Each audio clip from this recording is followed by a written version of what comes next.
2026 offensive lineman Kamari Blair just flipped his commitment from South Carolina to Tennessee. So we're going to look at him right now. 6'5 and a half, 280 pounds from Kirkwood in Tennessee.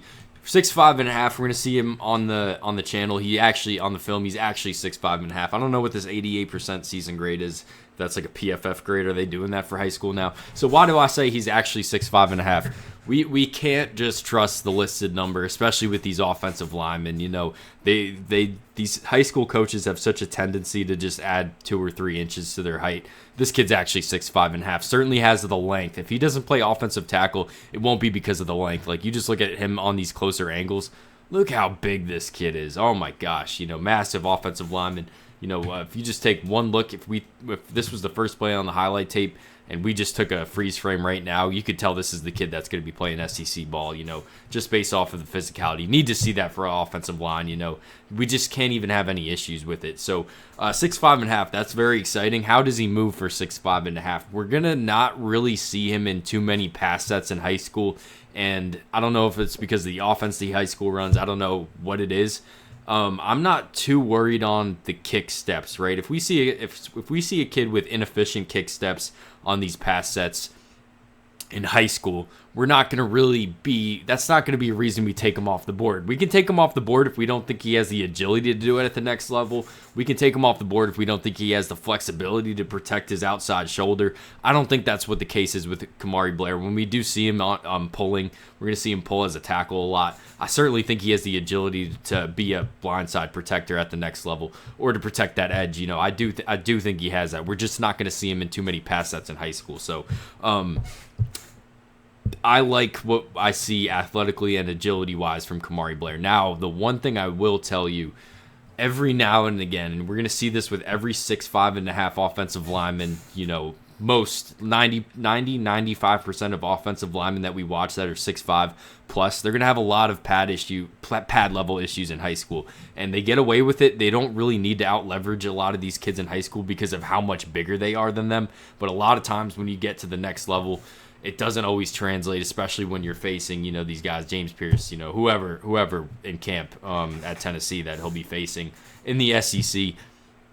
You need to get that pad level, you know. So I think that's something you don't see every snap with Kamari Blair. But, you know, that's nothing. That's so typical. That's the most typical issue we have with these massive offensive linemen. And, of course, that's something that can get drilled, you know, as long as they have that flexibility. From what I can tell, man, look how athletic this is. So we don't see a lot of pass setting in high school. So we're going to have to kind of pay attention to the defensive side where we see him change direction.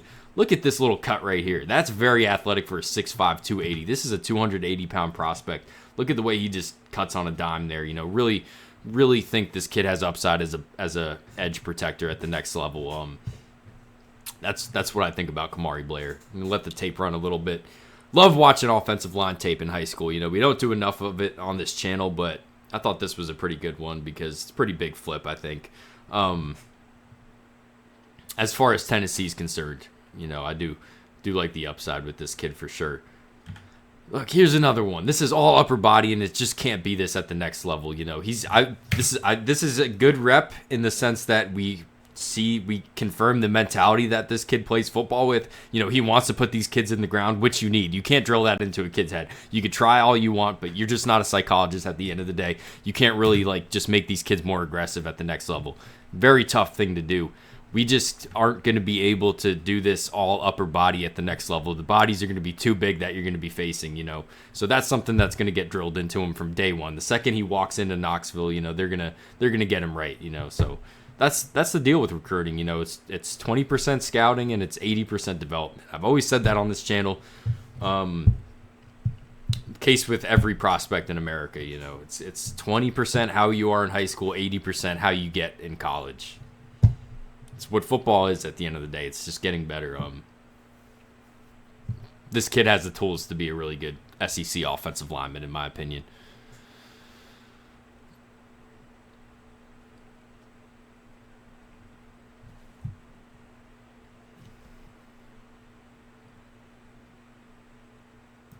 That was Kamari Blair. You guys let me know what you think about him. Any other players you want me to take a look at. Thanks for watching.